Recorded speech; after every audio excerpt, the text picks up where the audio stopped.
Bismillahirrohmanirrohim. Assalamualaikum warahmatullahi wabarakatuh. Saudara-saudaraku seiman seagama yang saya cintai.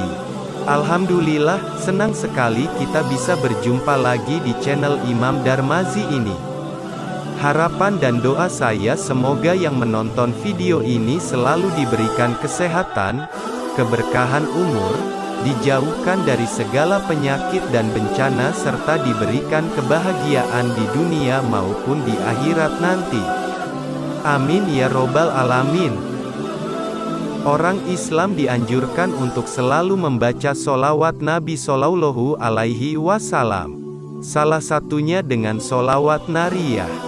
Sholawat nariyah merupakan salah satu amalan untuk meraih syafaat Rasulullah Shallallahu Alaihi Wasallam. Sholawat nariyah juga menjadi salah satu sarana bagi orang Islam untuk bermunajat dan bertawasul kepada Nabi Shallallahu Alaihi Wasallam agar dihindarkan dari bahaya atau bencana. Membaca sholawat merupakan salah satu bentuk kecintaan orang Islam kepada junjungannya, Nabi Muhammad Shallallahu Alaihi Wasallam. Terlebih di hari Jumat, seorang Islam dianjurkan untuk memperbanyak membaca sholawat karena sangat banyak keutamaannya. Secara bahasa, salawat atau selawat berasal dari kata salat yang berarti doa atau seruan kepada Allah Subhanahu wa Ta'ala. Oleh karena itu, membaca salawat untuk Nabi Muhammad Shallallahu Alaihi Wasallam dimaksudkan untuk mendoakan dan memohon berkah dari Allah Subhanahu wa Ta'ala untuk keselamatan dan kesejahteraan.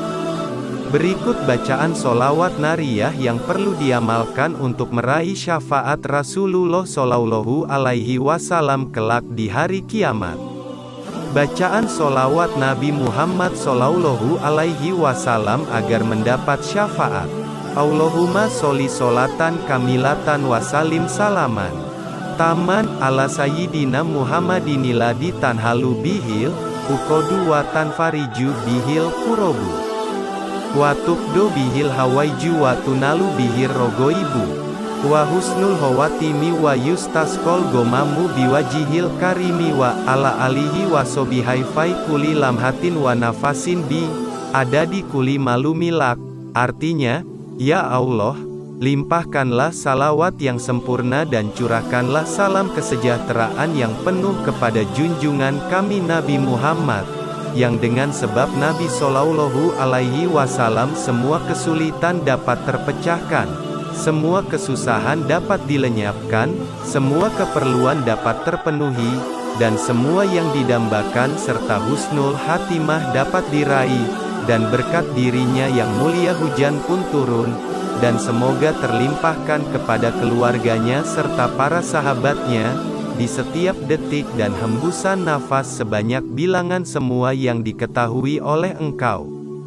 Sebelum membaca sholawat nariyah, dianjurkan untuk menghadiahkan surat Al-Fatihah kepada baginda Nabi Muhammad Shallallahu Alaihi Wasallam, keluarganya, para sahabat beliau, para wali dan ulama, dan kepada penyusun salawat ini, yaitu Syekh Ibrahim at-Tazi al-Maghribi.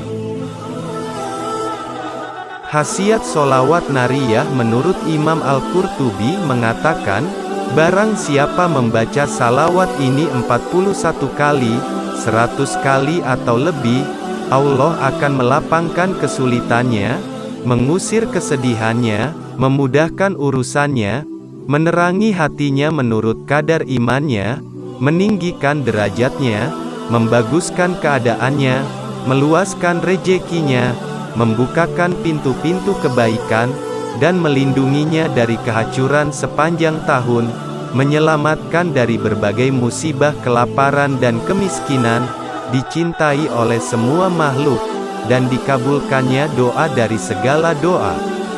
Syekh Ibnu Hajar al-Asqalani menyebutkan sholawat nariyah menjadi amalan yang dilakukan oleh para ulama apabila mereka memohon suatu hajat kepada Allah atau menolak datangnya suatu bencana.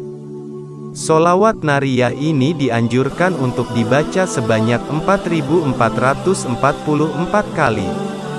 Menurut Imam As-Sanusi, orang yang membaca sholawat nariyah sebanyak 11 kali maka ibarat baginya telah diturunkan rezeki dari langit dan tumbuh di bumi.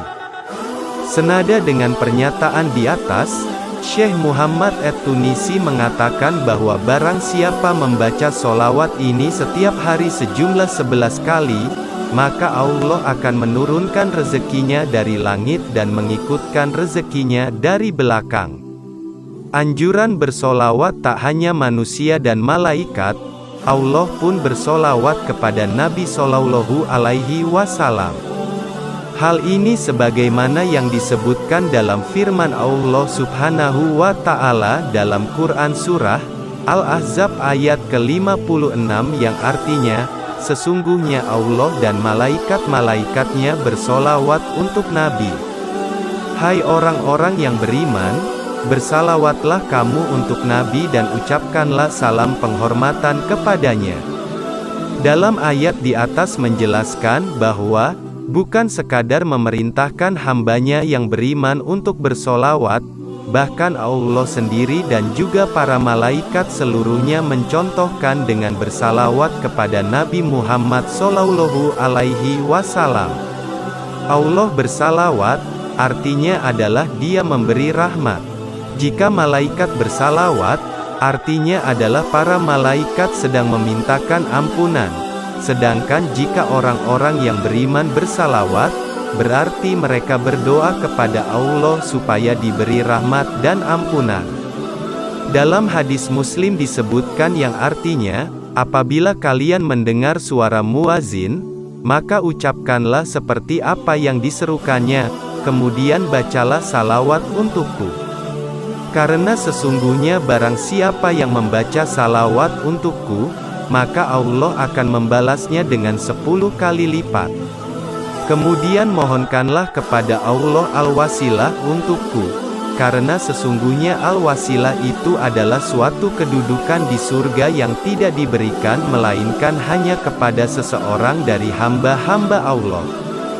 Dan aku berharap semoga orang tersebut adalah aku sendiri. Barang siapa yang memohonkan wasilah buatku, maka dia akan mendapat syafaat. Hadis riwayat Imam Muslim. Wakil Ketua Lembaga Dakwah PBNU Kiai Haji Misbahul Munir menjelaskan, salawat merupakan ibadah yang sangat khusus. Sebab, Allah Subhanahu wa Ta'ala mencontohkan sendiri sebelum memerintahkan kepada malaikat. Setelah itu, barulah diperintahkan kepada umat Islam.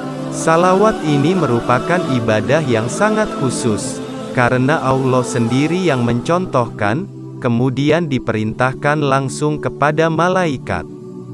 Baru setelah itu diperintahkan kepada kita kaum muslimin, muslimat, mukminin dan mukminat. Wallahu a'lamu bishawab. Semoga bermanfaat, dan semoga yang mengamalkannya dapat dikabulkan oleh Allah Subhanahu wa Ta'ala. Amin ya rabbal alamin.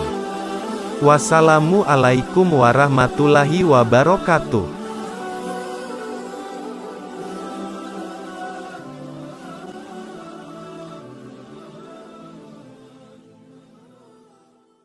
Syukran ya Rabbi, syukran.